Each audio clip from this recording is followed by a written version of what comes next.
Great evening and welcome to Voices from the Foster Care Journey. Tonight's discussion brings together voices from across the foster care system, each offering unique perspectives shaped by lived experiences, service, and dedication. Thank you for your presence. Thank you to our Program Planning and Development Committee, and thank you to our special guests as they have hosted us during Foster Care Awareness Month. And it is my hope that tonight we will have meaningful dialogue. Again, welcome. And now I'll turn it back over to you, Dr. Selby Lucas. Thank you so much. Thank you so much. So the question is, why is this conversation important? Because foster care is not just a system. People move through it, but it is a lived experience that shapes children, families, professionals, and entire communities. Awareness then is not simply about information, it's also about understanding what it means to truly show up in this space. And so tonight we're going to pause to recognize the children, the families, the advocates, the caregivers, the professionals that are all connected through the foster care journey. But more than recognition this evening, it's an invitation to listen more deeply, to move beyond assumption and perception, and to better understand the realities, challenges, and hopes that exist within this space. So we're going to begin by hearing from panelists who bring both lived experience and professional insight into realities of foster care. Their voices will help ground this conversation in truth, humanity, and possibility. Following the panel discussion, we will open the conversation to questions from the audience, so this can become a shared space for everyone to be involved. One hope tonight is not just to increase awareness, but to strengthen understanding and ultimately inspire thoughtful action in support of youth and families navigating the foster care system. As we begin, I'd like to introduce our panelists who are graciously sharing their time and experiences and perspectives with us. Each of them brings a unique lens to this conversation, helping us better understand the many dimensions of foster care and the impact it has on children, families, and communities. I'm going to do a small amount, and then as they tell their story, they can give you even more. First, our former foster youth is Demarcus Watlington, who spent time in the foster care system and now uses his experience to bring insight and perspective. And he's joining us from Jamaica. He is actually a photographer and videographer, and he made the commitment to be here, and he is with us tonight to share his experience. Also, Thelma Howell, a foster parent and mother who's opened both her home and her heart to children in need of stability, care, and connection. Our third panelist is child welfare professional Kenya Howes, who works closely with children, families, and community partners within the foster care system. And our last panelist, Sylvia Gardner, an advocate committed to supporting and elevating the voices of youth and families connected to the foster care system. So this is our panel for this evening. And so every foster care journey is unique. No single story represents every experience, yet every story offers insight, perspective, and an opportunity for us to consider how we as individuals and as a community can respond with great compassion about support and action. And so what I've asked each one of them to do is to just give a story about themselves to share with us their journey in foster care. And we're going to start with Demarcus this evening. Can you hear me? Yes. Okay. My name is Demarcus Wallington, as you know. I was born and raised in the foster system at probably from age 3 until I was 18. I aged out. I guess the biggest takeaways that I took from it was just like, I don't know. Let me see. I would say it wasn't until I found Miss Thelma and Miss Sylvia Gardner until I really actually felt wanted and loved. Prior to that, I probably was facing probably depression and probably let me see, embarrassed about being in the foster system. You know, people would be like, "Hey, you know, your mom, dad, or whatever. You know, you going to school plays and stuff." And in the foster parents, they don't show up for you in that way. Only the ones that probably love you. So, uh, it scoped me out to be the man that I am today. Where as far as when I have kids, showing up for them in different ways and stuff like that, and it also taught me to really, you know, just I would say go and get it. Like as far as just going like career wise, job wise, focus, um, drug substance abuse, um, and just stuff like that. I just probably work more better if you guys ask me questions versus just me. Okay. Because I mean, I got stories for days, like I said. And I always tell people, if you ever see the movie Antoine Fisher, that's probably my life outside the sexual abuse.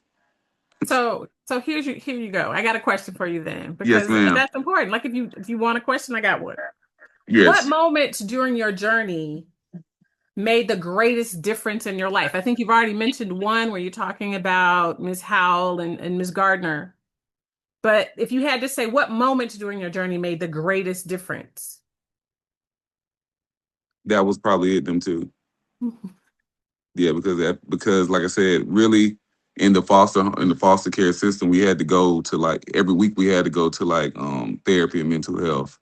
And the one that I was in, I was the only one that went to school. A lot of them was like I was there because my parents, you know, they had to give us for adoption. A lot of them was there because the judge ordered them to be there because they did something with their family or they was some type of criminal activity and stuff like that.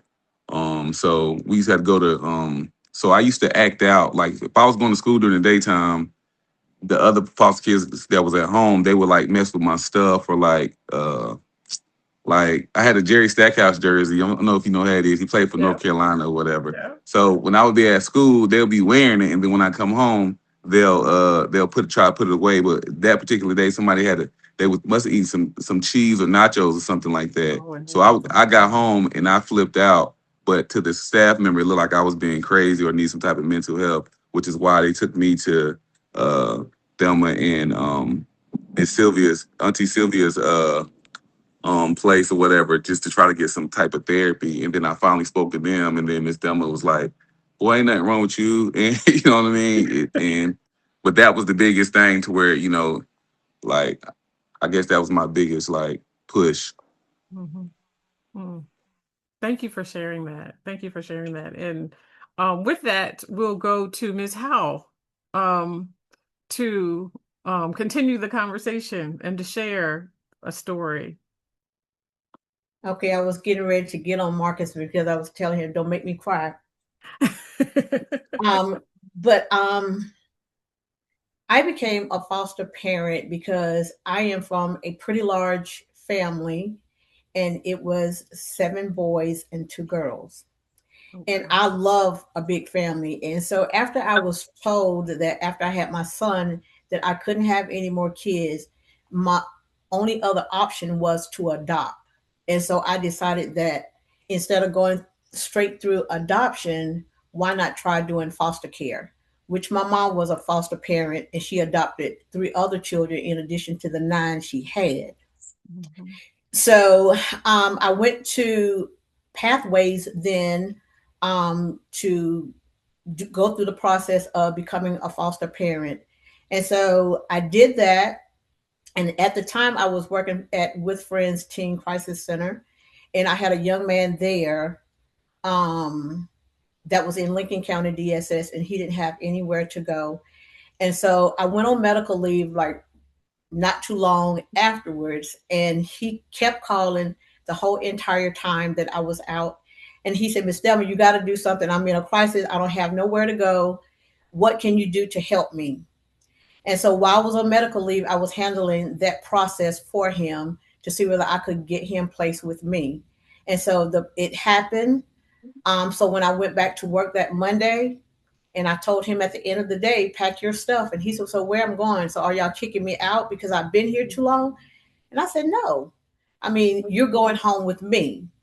And so I had him for about 8 months. It was a temporary thing, did well in my home. And one of the things that I do when kids come into my home, we sit down and we talk. Okay, let me know some of your triggers, what your likes, your dislikes. I'm going to give you my rules. And then if my rules are too much for you, then you have your worker right here, just to make that decision at that point. And so me being the type person I am, because I'm one of those persons, I push, I enjoy the activities of them being engaged, involved with different things, going to church. I even made them seem like they were my own. I didn't make a difference with my son. And I always tell my son, if you have a problem, come to me. You are not to say anything to them.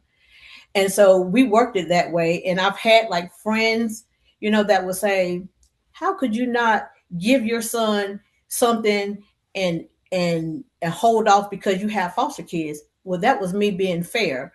But when they went on visits with their families, whatever I wanted to give to my son, I made sure he got it.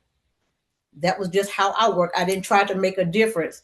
So therefore, I had that type of relationship with them. I met them where they were. It wasn't always easy. I mean, it was challenging. And the first 4 I had was from Willie M. So they were very challenging. And so as the other ones came in, it was easier for me to do the things that I needed to do.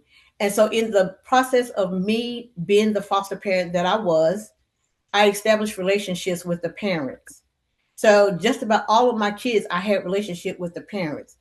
Even one of them, the last 2 little boys I had, she was 19. So I was a mentor for her. So I've had 16 kids, have contact with 13 of them to this day. So I continue to be in their lives. I continue to encourage. I continue to push. I continue to love, give them feedback, anything that, I can do. And they remember those things, because when they did good as far as academics, they got rewarded. I gave them allowances. I bought them stuff. Whatever I did for my son, I did the exact same thing. I'm very compassionate about it. And it just that I did it over 25 years. So when my son graduated from college, graduated high school to go off to college, I decided to give it a break. But I do encourage as much as I can to encourage other people to do it. It's not easy. It's not for the weak. And if you don't have the compassion, the patience, the love to bring in kids into your home, then it's just not for you. It's not for everybody. And Sylvia will tell you, whatever money I made for them, I put it on them, because that was I was working, and that was a supplement to help them. And I made sure that they were taken care of. They never walked around looking like a foster kid. They never wanted for anything until, like I say, I've helped parents in the midst of it. And I let them see that I can work with their parents.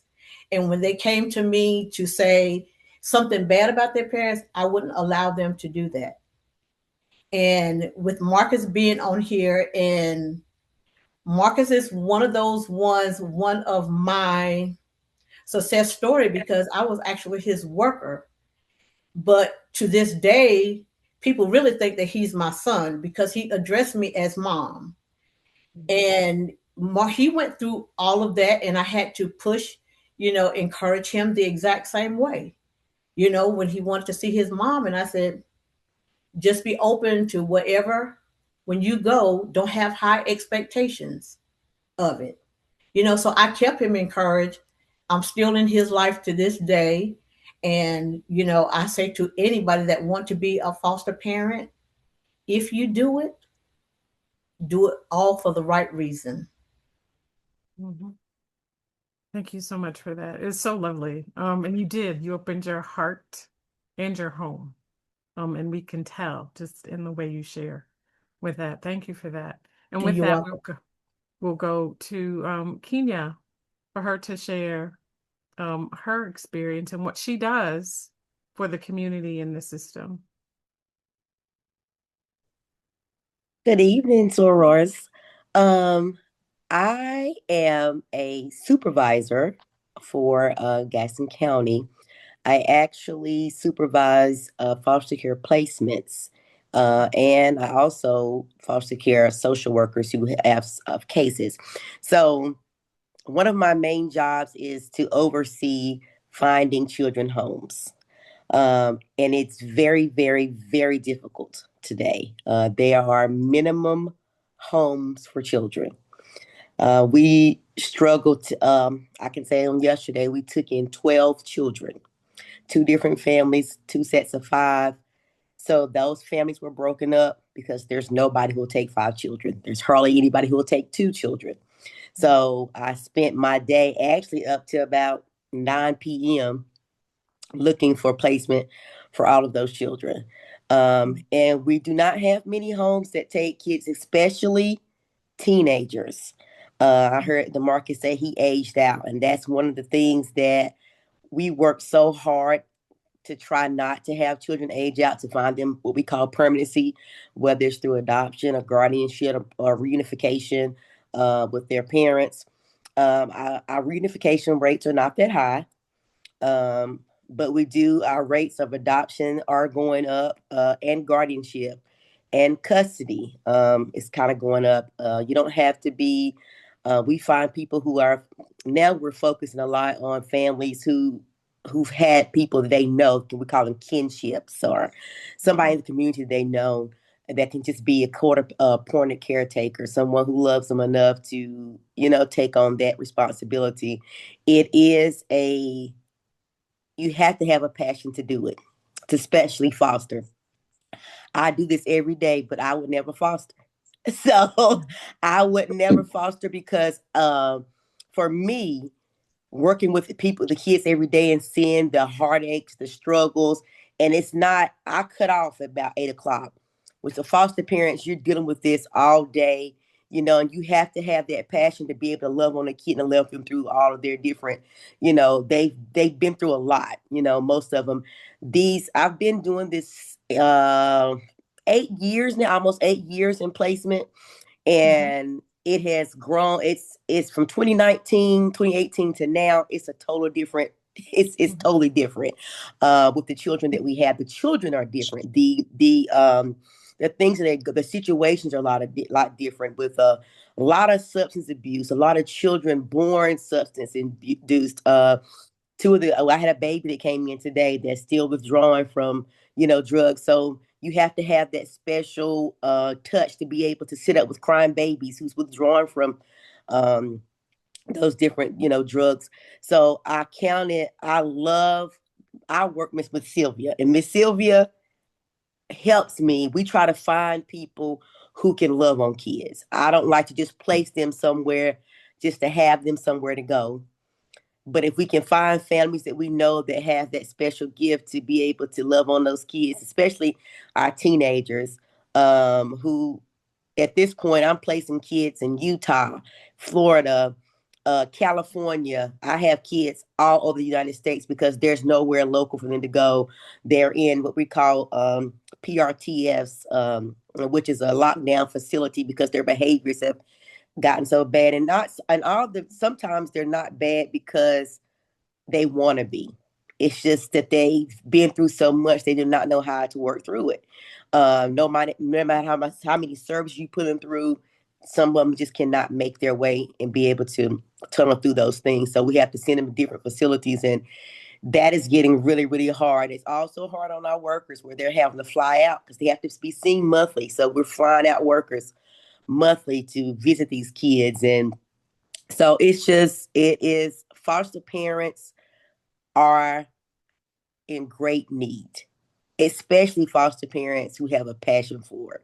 Now we have some foster parents who, like DeMarcus said, they don't care. They'll take you in and get that check and be good, but do nothing for the children. And I will move you quick. If I get a hold to, if I know that the kid is struggling, not because of their behaviors, but because they're just not being treated well, that's stuff I have to watch out for to, just to see if the behavior is escalating because, we're talking to the foster parents. What's happening? What is the conversation that you're having with these children? So this is a tough position to be in. I see so many tragedies. We've had fatalities that came in on yesterday where some of the kids had, one of the kids had passed away. And the siblings, we had to take them. So they had to tell us a story today of what happened, why the baby died. And so it's a lot that goes into this, but I am so thankful for people like Miss Thelma, people like Miss Sylvia, who takes this on as a ministry, basically, because this is not something that you can just wake up and do. Like I said, I couldn't do it. For me, I wouldn't be able to do it because it's a lot. So I am always grateful for those who are able to do it. Thank you so much. Because we need people in the system to be able to help the system. So we appreciate that. And so now we'll come to Ms. Gardner. Sylvia has been spoken about by everybody. So it's her turn to talk about, I guess, where you sit in this process, what your contribution is, and how you have come to be a part of the foster care system. Ooh, Marcus had me crying. Almost had my lashes coming off. But I came through this from my sister. We're best friends, and I call her my sister Thelma. I was in a totally different field. I was in fashion, trying to be cute and do other things, and she was in the mental health field. And we were neighbors at the time. And she had these children come in, and I had fallen in love with Thelma's son, my nephew Andre. Just fell in love with him, and she was doing these kids, had these children. So of course, you're being friends, you're going to help her with the kids. And so moving back a little bit, Thelma worked in the field, and she brought me on as an administrative assistant, brought me on to work in the field, and I absolutely fell in love with it. Just placing the kids, learning the system, learning how things work. I've been doing it now for about 18 years, and she brought me in. This has been a journey. It's been a journey. It is a ministry, and it's been a journey that I wouldn't trade for anything. The children that we were able to place, believe it or not, there are a lot of DeMarcuses out there that are successful, that are doing great things, that are building their own homes. DeMarcus didn't tell you all that he's a great parent. He's a dad. He takes care of his children. It's a passion of his. He's building a business. He bought his first home. He forgot to share all that with you guys, and he's doing his business. And that makes me proud because I know that we planted a small seed in him. So I've been doing this since I've been in foster care. I think that we've placed over, with just our privately owned agency, I counted up 2,500 kids that have come through our agency over the last few years. And it may be more because I took a 3-year hiatus and did marketing for the company. But it's needed. These children, I'm like Kenya, I can't be a foster parent because my reasons are different from hers, because I spank, and then I'll be on Channel 9 News. That's my so because I spank booties, but my love is genuine to see them when they hurt and come in for what they've gone through. I don't cry in front of them, but I'll excuse myself and go in the bathroom and cry because they've suffered some horrendous things. The trauma they've experienced, the tragedies they've experienced. And yes, children are resilient, but they're human and they have wounds. So when they act out, they're communicating something. They're communicating, I'm not happy. They're communicating whatever. And we as people in this community have to be able to understand and support that. We have to be able to lift up their arms. We have to be able to go out and tell individuals, I need you to do this. I need you to step in and help these children, because we are sometimes their last hope. Never have I seen my sister make her children feel like they're secondary. And I learned to foster from her and help me do my job better. She treated her kids like she did her son. And so much so that sometimes she would have my nephew on punishment when the kids were on punishment and I would have a fit. I'm like, he didn't do anything. He didn't do nothing. Why he on the whole house on punishment? But but she would just treat them all as one, as she stated, and then she lived it. So I appreciate more than you guys know the opportunity to be able to talk to parents, to encourage parents, to be a source of support, to work alongside DSS. No one really knows the caseload. No one really knows what they go through. No one really knows what they endure trying to find homes for these children. Kenya has called sometimes late at night. They call looking for support, looking for help, just to find a safe place for the children to lay their head. I would not place kids in homes that I didn't support. If there was a kid and Kenya and them said this parent is doing something, we work together to get them out. Because I would always tell them, I don't want to bring a child into care and make them worse off than when they came in. That was my motto. If you're going to make them worse, I don't need you. If you're going to make the situation that they're going through worse, I don't want you to be a part of our agency, because you're going to do more harm than good. These are still human beings. This is just a path that was chosen for them. And those that only came in for a check, a lot of times when I found out, I didn't make your life easy, because I didn't. So you're in this for a check. There's not enough money that I can give you, but what I give you, make sure these kids are taken care of, making sure they have the basic needs. That would make sure her kids had name brand stuff. Her son had name brand stuff. Make sure that they had what they needed. She taught me also how to, when I train parents to bring them in, she had a separate account that her money went into. She's a businesswoman. So the money, they wasn't dependent on that check. She would pull from it what she needed and was able to build a nest egg because she did wisely with her money. So I learned it, and I took that skill over when I had parents, to tell them to get a separate account, have that money go in there and pull what you need. So if you don't have a child and that money's not coming there, then you won't see a decline in your lifestyle. So those are things that I learned being a placement coordinator with this company. These children need us, and we need good parents that are going to support, going to step in. I see Ann Boyce is on here. She's one of our parents. She's done it for years. She has a heart for this. If you don't have compassion or a heart for this, you're going to sink like you're in quicksand. You're going to take everything personally. You're going to not want to do it. You're going to turn away. But if you come into it, and just as Thelma said, when you come and talk to them, listen. We have 2 ears and a mouth. And when you listen to them, they'll tell you everything. They'll show you how they're hurting. And then you can navigate how to take care of them if you just listen. We're not here to fix it all, but we're here to be a source of support. We're not here to take the place of your parent. We're just in here to foster you along the way. So I could go on and on, but I won't. But I just love being a placement coordinator. So I work with Kenya. The cycle is, we train parents like Thelma. Train them, get them in, get them already. And then we work with agencies with Kenya, DSS. We get our call, we get this parent, she'll call and say, Miss Sylvia, I got a kid, DeMarcus. He needs a home. She'll give me a breakdown of what's going on with him. And I'll say, okay, I have a parent that would be perfect for him. So Miss Thelma, and you call and you do the meet and greet, you do all that, and then you place him in the home. And that's kind of what we do with that. I don't want parents to come in and say that I just want a 3-year-old. I'm coming in, but I want a 3-year-old. That's not realistic. And you really don't want a parent, you just want to babysit somebody, whatever. You come in, you got to have an open mind to try someone different, someone new, because we don't get referrals for 3-year-olds all the time. There's some come in and say, I just want babies. But we get babies, but we don't get whatever the quote unquote normal babies. Our babies are going through some things. Our baby has suffered tragedy. As she stated, our babies are going through withdrawals or going through something. You have to have the patience to work with that individual. That cry from that baby that's going through withdrawals is something that you'll never forget, because it's primal, because they're craving something. You got to be able to take that. And we have parents that do that. We have kids now, the autism level is high. So we have to have parents that want to have the compassion and patience to work with those children, because they're on different spectrums, and you got to learn how to work with them. So not to scare you off, but we're being real with you to give you the training that you need, because we need you. But I will never sugarcoat it. I will say that this kid's been sexually violated, or I'll say that this kid's been abused, but they need love. Treat them this way. Pull them aside. Don't put a label on them and say, don't go in their room because they're a predator or whatever. That's not how we do business, because they didn't choose that path. But, and all in all, I've been crying. So I love it, what it is that we do. If we can just have one child, just get a safe place for one night, get a meal, get a bath, I feel like we've accomplished something.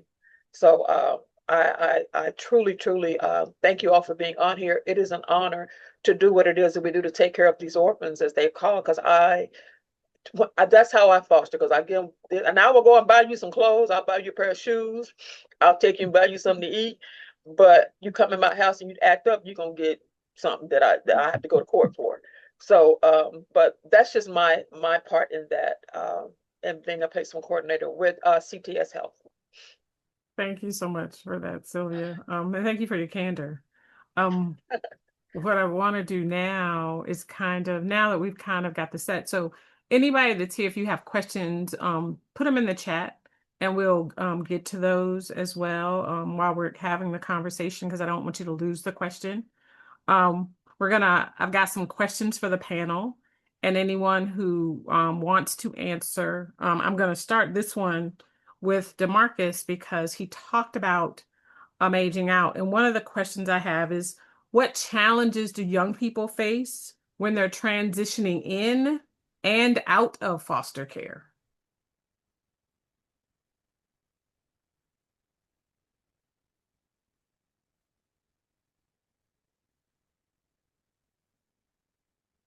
Yeah, that for DeMarcus? Yes, it's for DeMarcus. We can't hear you, DeMarcus. Are you talking? We can't hear you.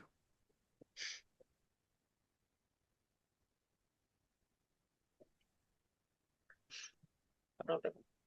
He put it back on mute. We had him in the Lost you, sir. He may have been had his earbuds in initially, and they're still connected to his earbuds. Oh, did you have earbuds in and then take them out? Yeah, keep playing with, yeah, he's messing with his ears. Are they connected to your earbuds and not connected to the phone?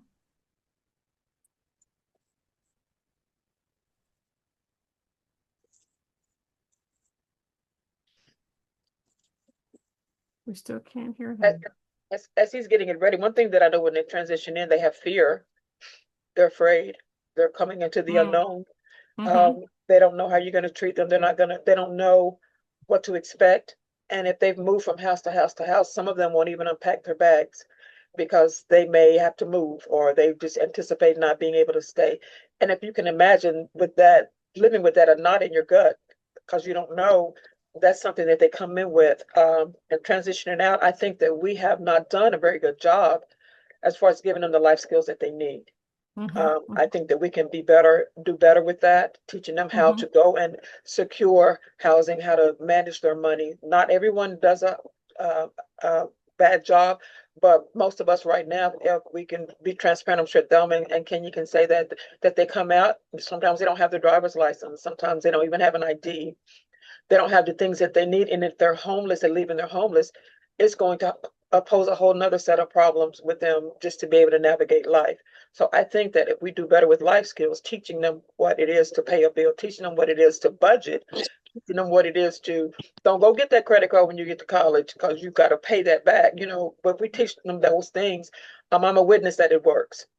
So as he comes, but that's transitioning in and transitioning out. I guess Thelma and Kenya can jump in with that. I was going to say, we do have, we call the 1821 program now, that for those who age out. And they are now at least 90 days before a kid begins to age out, at the age of 18. We have started a program where we make sure they have their ID, they have, license and all that stuff. They have some new stuff coming down from the state, and we had actually a training on it on yesterday, to where we usually allow kids, they can get licensed if they want. Then we have supplements with the Links program, who pays for that. However, they're now having to do what they call a driver's license assessment. So they have to have an assessment now to say whether or not they think they're able to get their driver's license. Because, for instance, we have a kid who had saved up his money, bought his own car, but he's on the run, but we call on the run. He just gets in his car and drives away. And there's nothing really we can do about it. He's 17 years old and the car belongs to him. So when he leaves, he just leaves. He checks in with us, but he won't tell us where he's living. So now we're having those type of challenges. But the 1821 program, they help with housing. They help to get them in school. They get stipends they'll give them a stipend every month to help pay for rent. They help them get a job.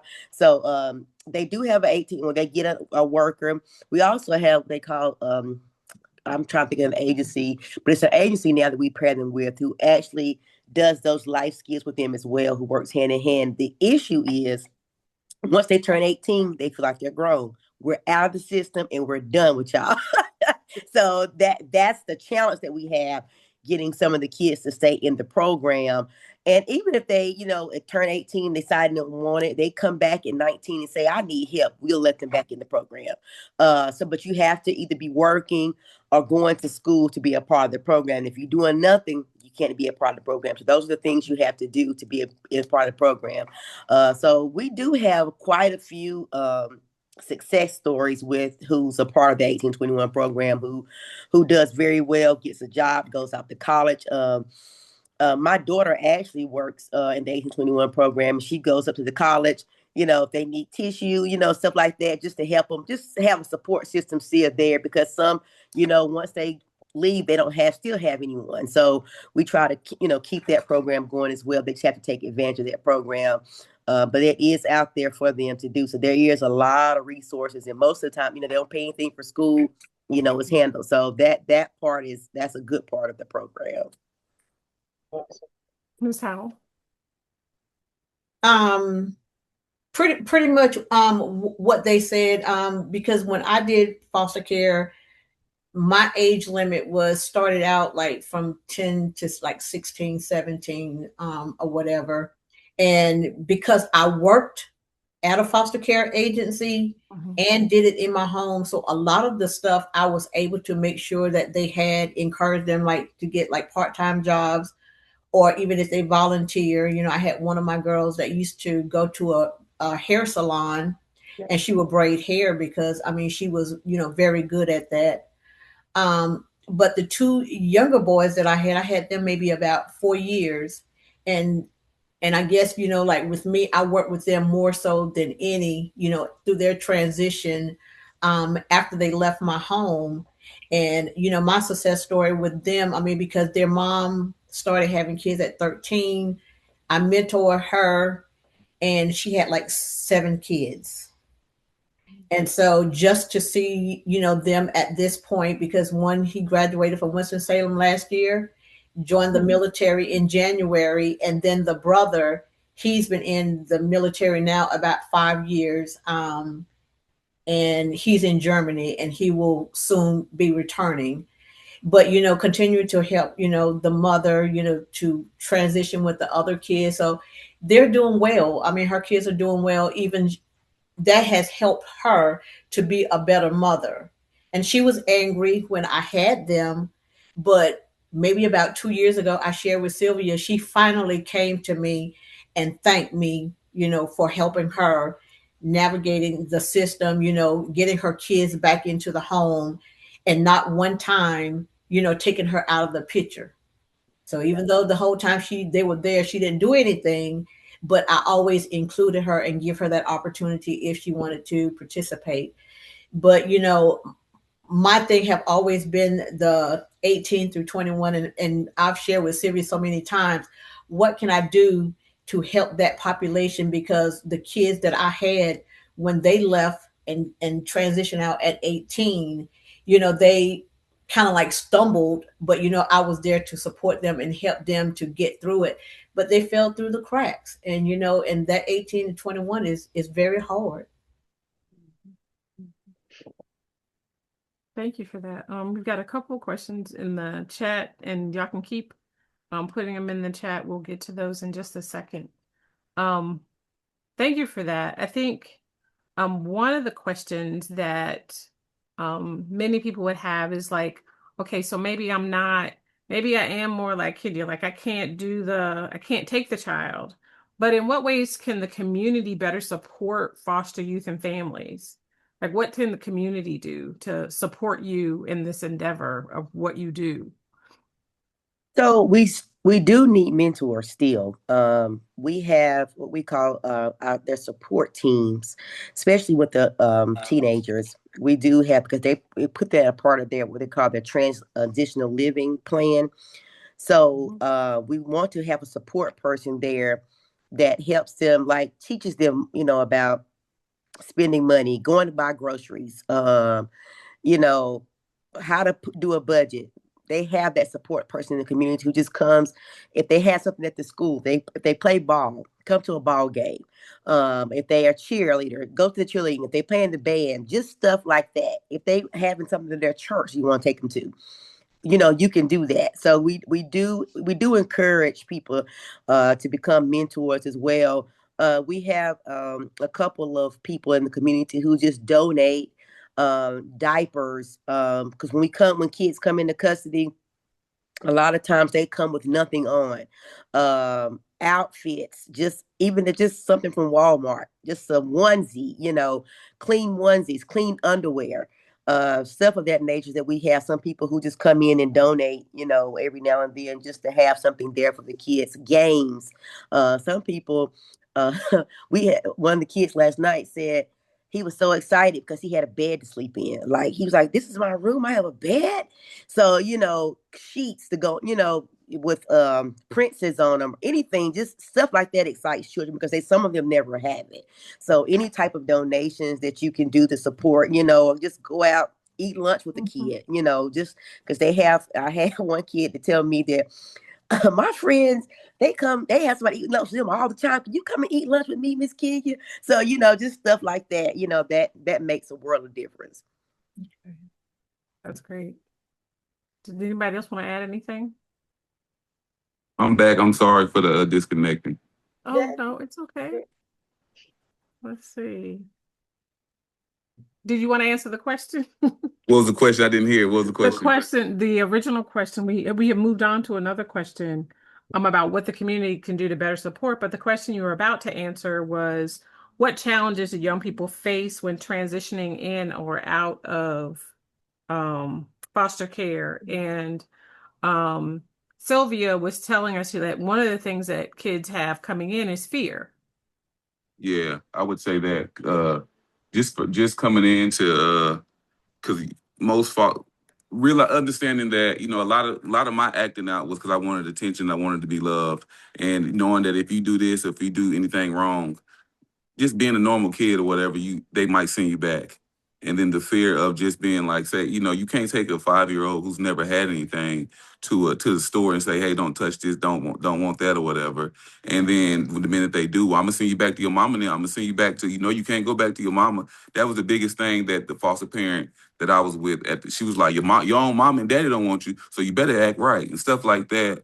And then some of us me personally, me and my brothers, we didn't get to eat on Sundays. We ate one meal. During school year, we ate 3 meals. So it was just like we used to steal food because we was hungry, and it was just like, now in hindsight, yeah, it was wrong, but we was hungry. We was stealing. That's all we knew how to eat. You know what I mean? So that was the hard part, transitioning in, just being able to make sure put an act. I would say put an act on to make sure you got somewhere to stay and stuff like that. Transitioning out, I would say the mental health part.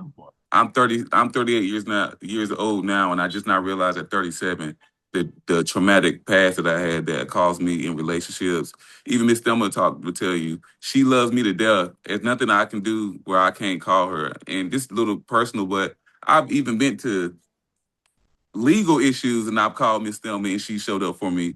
But I probably only talked to her one time, 2 times a year, because it's just like, I don't know. I feel like I don't allow myself to get close to people and love each other. Love, because it's just like, okay, I'm gonna do everything I can to keep this right, because I know, you know what I mean? Even though she's not already showed up any type of way, yeah, and to be honest, she wasn't even like, I've never lived in a home with her. She just showed love for me. And Miss Sylvia, everywhere is, "Hey, Auntie." I even talked to Miss Sylvia.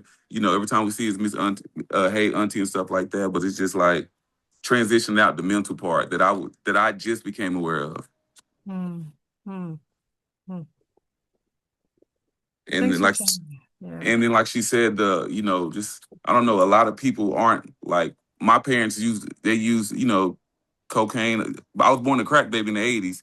So, a lot of parents aren't ready for that. The stuff that, you have to deal with that as far as just like a crying baby or a withdrawal baby and stuff like that. And I don't know, that's the hard part. Or transitioning to their kids Mhm. that where you can't see that they obviously is treating their kids better than they treat you. Mhm.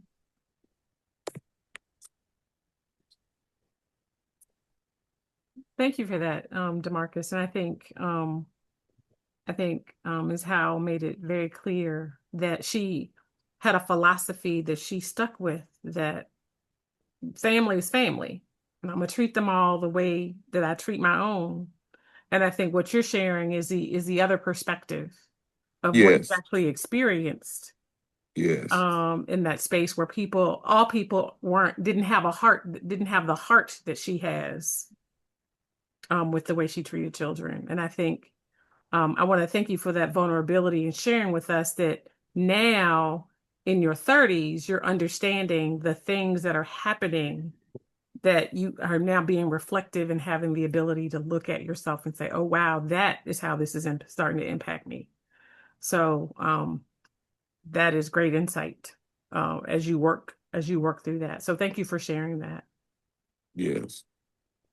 So some of the questions in the chat is I think Nicole asked this one: does foster care provide life skills? And I would say, I think Kendra has spoke to that yes, there are things that we do, 18 to 21, the program, other programs, and then potentially some partnerships or alignments that you have that are bringing those in. So I think that we've kind of spoken to that. There's another question that says, is keeping siblings together prioritized, or is finding a home that will take at least one the priority? But the I don't feel priority. like it is. Go ahead, DeMarcus. I don't feel like it is. But and as an adult, I understand because, especially black little boys or whatever. Like, me and my brothers, I had three brothers. We all three went through the foster care. Me and me and the oldest stayed together, and then the other one, he went somewhere else. He went to a good foster home, but we didn't see him again until we was 24 years later. And it just so happened that I take pictures, and our mother had died, and his girlfriend had seen it on the obituary, which I don't know, if you guys are believers in God or anything like that, but they don't even, nobody looks at obituaries online anymore. And his girlfriend had seen it online, and she went to his foster care system and was like, isn't that his mom? And she was like, yeah. So she reached out to me and asked me for a photo shoot just to let me know that she knew who my brother was, which was her child's father. So we set it up and everything like that. But at an early age, no, I don't feel like it's prioritized. But because who wants to take in that many kids, and you don't know what you don't know what you're getting. And I can at an adult age, I understand why, but I don't feel like it is prioritized.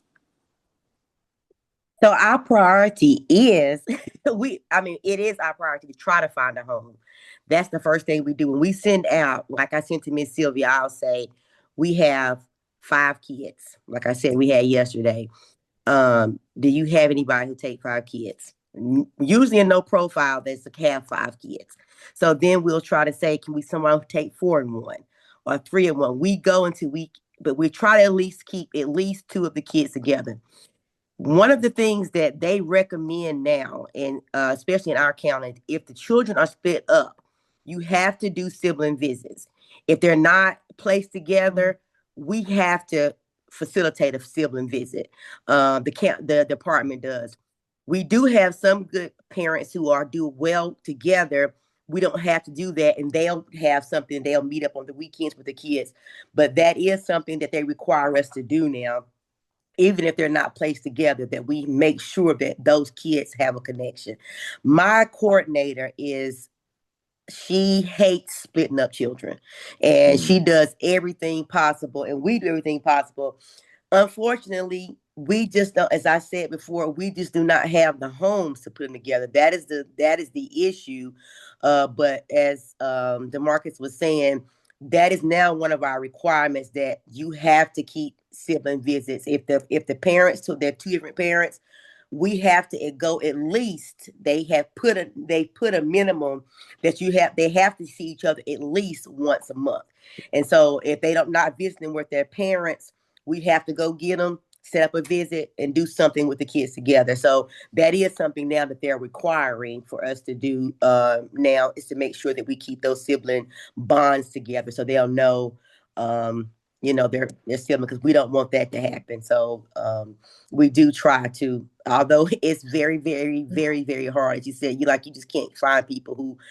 I did when I worked with CHS. I had a family who took 5 children, and they adopted these kids. And that was one of my favorite families. He was like, "We're taking all of them." He and his wife. I was like, "You gotta take all." I was just crying. I'm like, "Oh God, you taking all?" And they were all young. They were ages from like 8 months to like 9. So it's a wide variety of them. And so they did take them. So every now and then we can come across, but like I said yesterday, we had 2 families that came in with a set of 5. So we've kind of, by that time, you've burnt out all of your people for a day. So unfortunately, we don't always, but that is our priority. That's the first thing we try to do, is keep them together. If not, we try to keep them in the same area. Miss Sylvia is very good about that. Like, I got a foster home. They live down the road from each other. I can put 2 here and 2 here. So, we try to work as best we can to make that happen. I was going to say the same thing. As an agency, you learn where your parents live. That's why it's Mhm. important for us to recruit in areas where there are family, like we recruit at churches, or we recruit in places where there is a group of people, where if we have to place a child, siblings to separate them, they're in the same neighborhood. They go to the same school. They're in the same bus. If we can't place like all 5 kids together, because sometimes they have biological kids and 5 is over the capacity. So you Mhm. can't place them all there. So we try to place them. I would look and see and talk to them and say, okay, we have to do this, put them here. So that way they'll still have some connection, maybe not under the same roof, but they'll still have a connect there, because it is important for them to be together and see each Mhm. other, and be a part of each other's lives, because it's traumatic what they're experiencing. They have trauma. So you want to make sure they have some continuity of care or continuity of connection if you can get them close together. So we try to recruit. So any of you that want us to come to your church and recruit some area, we'll come and recruit, because as she stated, we need parents, and we need them to be in the same area, and so the kids can stay together, because we're at a crisis. To be honest with you, we're at a crisis. Our kids need it. They're having to ship kids from Gaston County, from North Carolina, outside the state. We're in a crisis, and so we need parents. We need parents to step in and try to help us give these children a life that they deserve. That they deserve. So I'm just piggybacking on her. Mhm. So yes. Another question that is in the chat is, does foster care place the kids in group homes as alternative to foster parent homes? Mhm. Yes. We have different levels of care. So when we usually come in, they do what we call a CCA, clinical assessment, and it determines if they are regular foster, therapeutic, level 3, or level 4, and that's usually based on their needs and their behaviors. Anything level 2, we have group homes and level 2s, but mostly level 3s and level 4s are a type of group home setting. So we place a lot of our kids in group homes. Lots of our kids are in group homes, depending on, but most of our children, our younger youth, are in family foster homes or either a therapeutic home, because most group homes don't take children, well, level 3s and 4s, if they're under the age of about 10. So we try to keep those kids, the younger kids, in a family setting. We try our best to do that, because most of them don't. If they get in those group homes with a lot of kids with a lot of different behaviors, it causes more challenges. So we try to keep that down as much as possible. But yes, we do place kids in lots of group homes and PRTFs. And we have a lot of children who live in our office. I will say that. We can't find anywhere for kids to go. they have to stay in our office. And I don't think a lot of people understand that. So that Mm. means that our workers are working overtime to be able to sit with children who have no place to go. So we have what we call a visitation center now. It's an office as well, but we have like some little pull-out beds or the cots they stay on. So if we can't find anywhere for them to go, that's where they live. I had a kid who recently she aged out, and she stayed in our office probably about 5 months. That was her home because we couldn't find her anywhere to go. She went to California. She ran away there. We finally got her back, and she lived in our office. So we've had several kids to stay in our office. So if we can't find anything, that's their landing spot. And if they do that, a lot of times the turnover rate for social Mhm. workers is high because they don't get a break. They don't They get it don't right. get any time off. They're in there, they're out, and it just burn out. And so the turnover rate gets to be pretty high. So that means the kids have to get another social worker that they have to get accustomed to build a relationship with. So we can avoid that. It would be great for the kid and everyone involved. Yes. So I have three questions here. One is luggage something you need?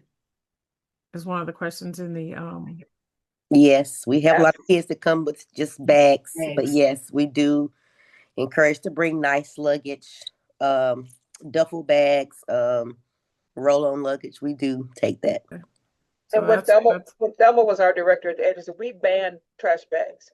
Mm-hmm. I hate trash bags. I will tell them, you put this trash bag out for trash on Fridays. These kids are not trash on Fridays. So we banned trash bags. So we had to develop a duffel bag program or something. But they would come in with trash bags, and my heart would sink. I'm like, are you serious? You're putting this kid's stuff in trash? But so we banned trash bags. I don't even like them. But go ahead. Okay. Let's see. What is the respite foster care and how is it different than being placed with a foster family? What's the question again? What is a respite foster care and how is it different than being placed with a foster family? Respite is something you do temporary, like give a parent a break for the weekend, or if they go on vacation, keep them for a week. But we have parents that just sign up to be a respite parent to give the parents a break.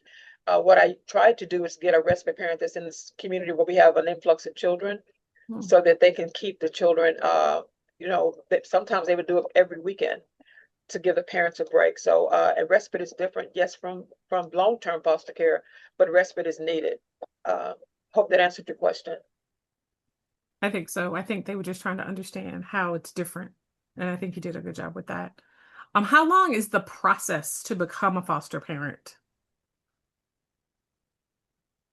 Do you want me to answer that? Yes, ma'am. Go ahead. It depends on the agency. It really, we have Together Facing the Challenge, we have Deciding Together. We have a program that we use that you can go at your own pace. And we don't do the MAP program like we used to, mainly because when COVID hit, no one wanted to be in the same room together and be together. But I think MAP is one of the best ones because you get to talk to the parents, but that's just me.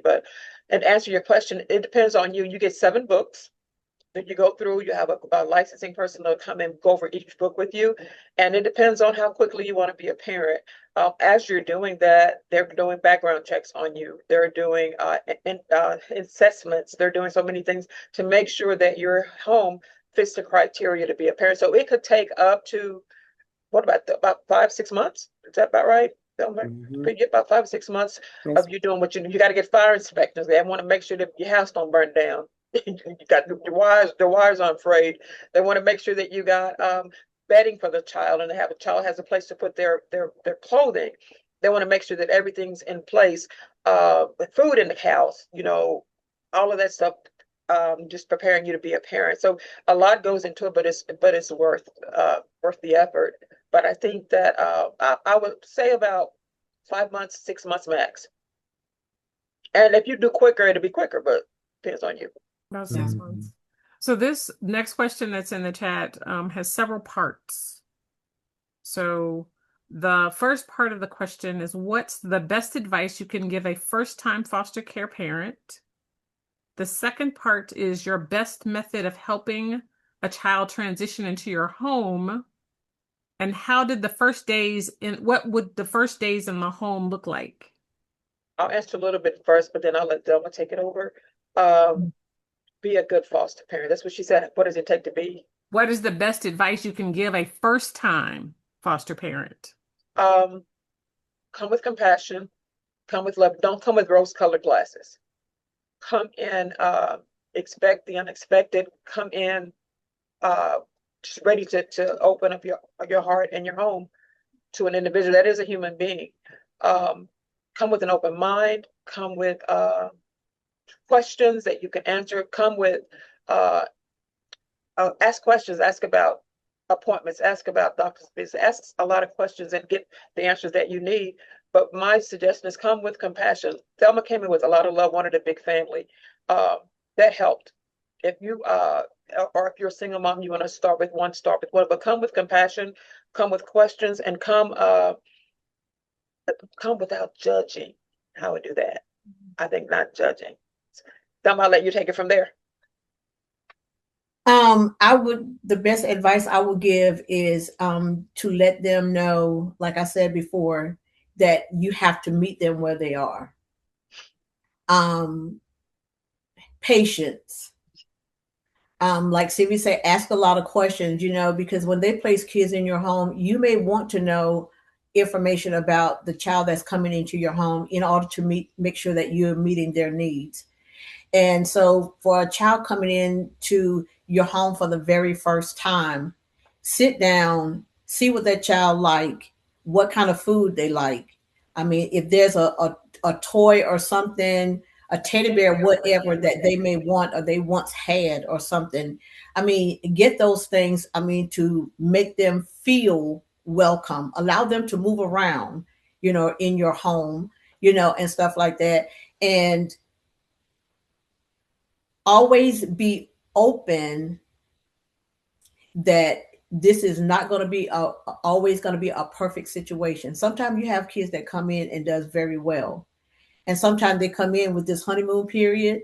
Mm-hmm. And then once that honeymoon period is over, then you get to see who they really are. Mm-hmm. So I think more so communicating, not wearing, if they do something or whatever, don't wear it on your shoulders, or try to get back or something like that. Just listen.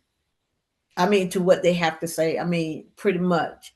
And and I will also share, like for me on Fridays, we used to have like a little rap session. Sylvia used to laugh at me all the time because now whatever frustration you've had all week, that's your opportunity. Let's get it off your chest. And then we're going to go out and eat, so you mad about something, you disagree with something. It's okay.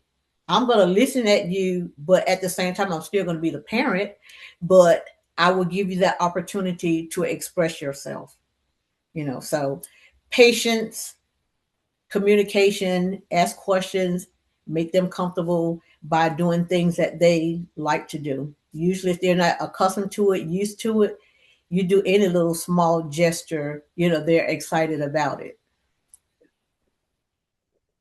Anyone else want to add anything? So as we're wrapping up, because we're coming to the end of our time together, I want to do a round robin with one question. And my question, it's kind of twofold, I guess. One part is if you could change one thing, you can choose the question you want to answer. And then also in answering that question, and then any final things that you would want to share as we're closing out. If you could change one thing about the foster care system, what would it be? And what gives you hope when you think about the future of foster care?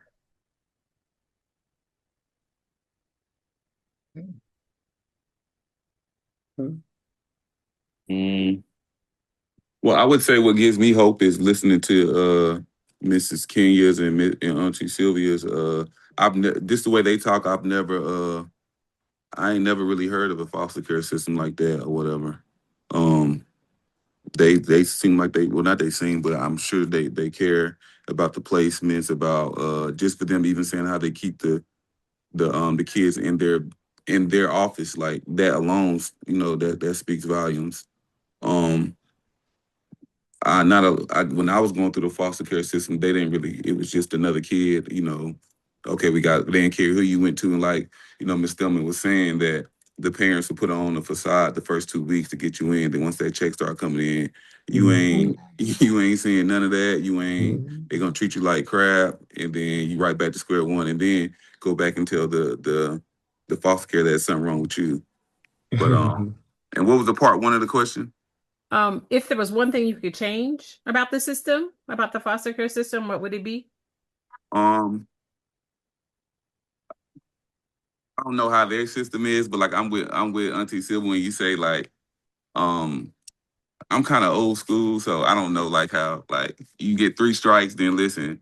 Now some got to change. These young kids are different now. It's just like listen now. I mean why I haven't joined in. I want to join, but it's just like listen now. We ain't about to sit here and just think everything about to be. You know what I mean? And just like yeah. So I don't want to say put your hands on them part, but just like some redirecting type part.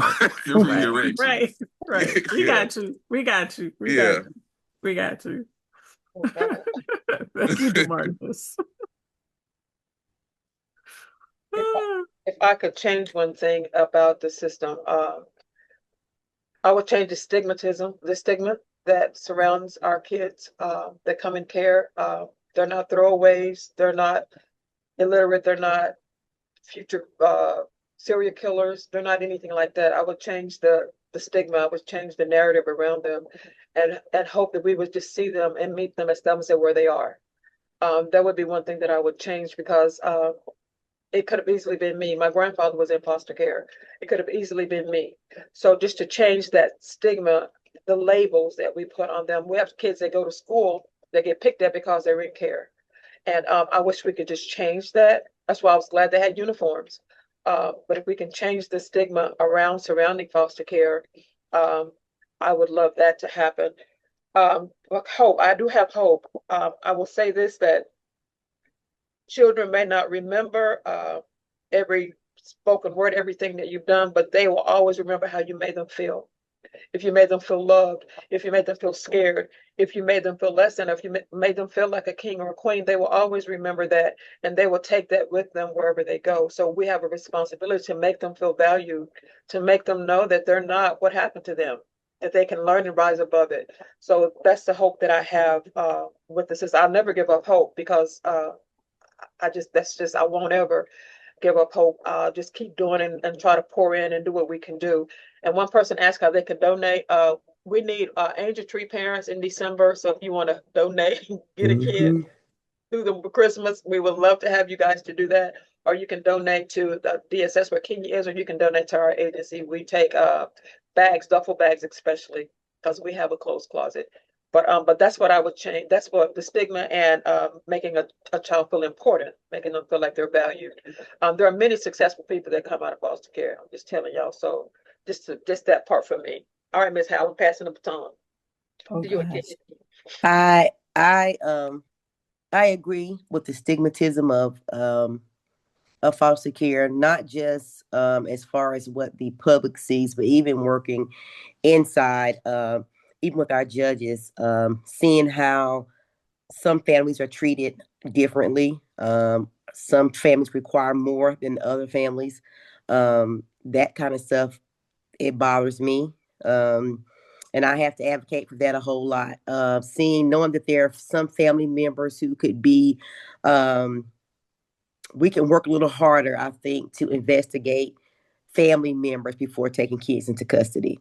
So I think the process that we have now where investigations do not go as far as they need to go by looking for family members to take children before taking them into custody, because once you get them in there, it's hard getting them out. And so the problem is we get into foster care and we find family members who want to take these kids, or there's a dad that's been out there all along, but now we're questioning dad with all this stuff, and dad could have took them all along. So that's one of the things I would change about the process of how we sometimes there's immediate danger. You need to remove the kids, immediately. But we have what we call 12-hour holds, but we don't work them hard enough, in my opinion, to make sure we find everybody that we can to take some of these kids. So that's one thing that I would change.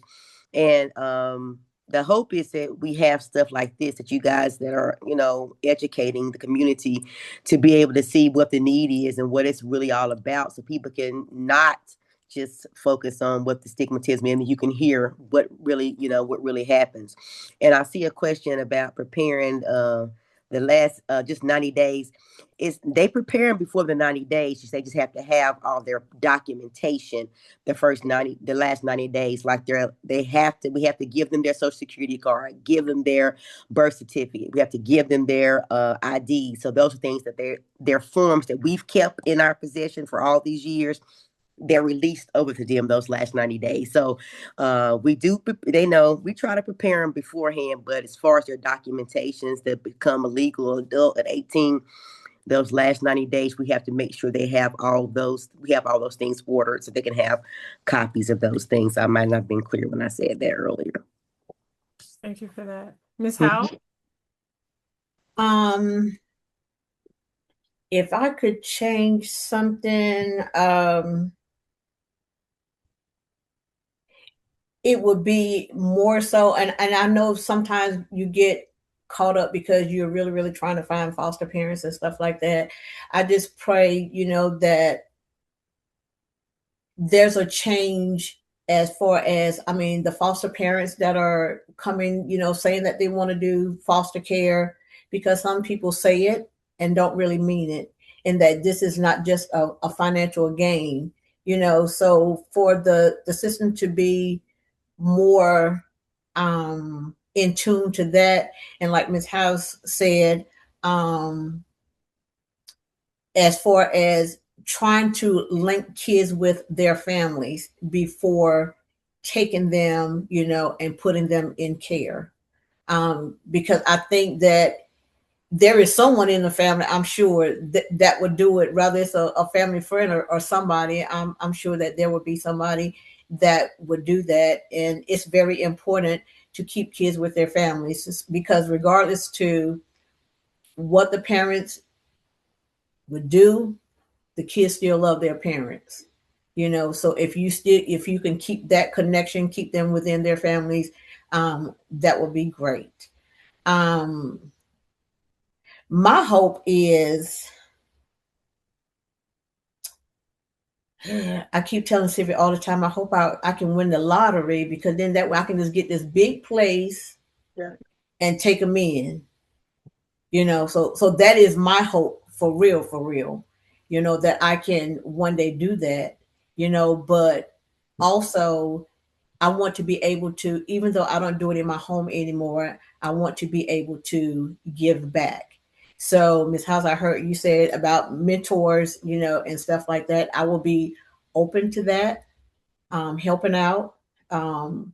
Or as always, I always try to recruit and send foster parents, to Caroline Therapeutic, in addition to other agencies.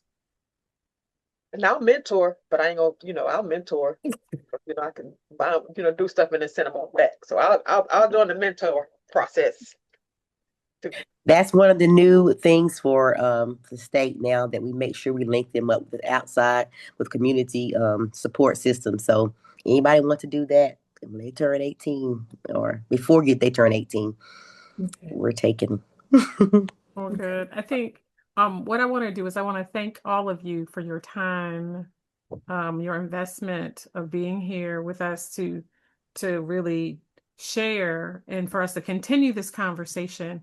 I think that there were some comments where people wanted to know what else can do, and what I'll commit to do with Sylvia, to be able to follow up with all of you, to say, okay, what are some of the things that come out of this discussion that we can actually do and maybe activate on, and let other people know what's available, whether it's luggage or mentoring or what have you, for that we do that. But as we close our conversation tonight, the message that continues to surface is that foster care is not just about the system, it is about community.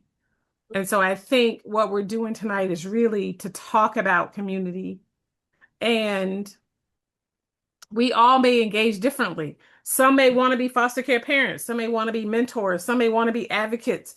Some may want to be a supporting organization to work with people, however we look at that.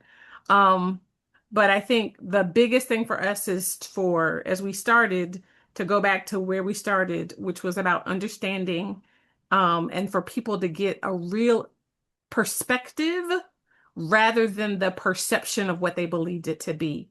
So I want to thank all of you for making the investment to be here tonight. Especially, I want to thank our panelists for being here tonight. And so on behalf of the speakers, thanks for showing up.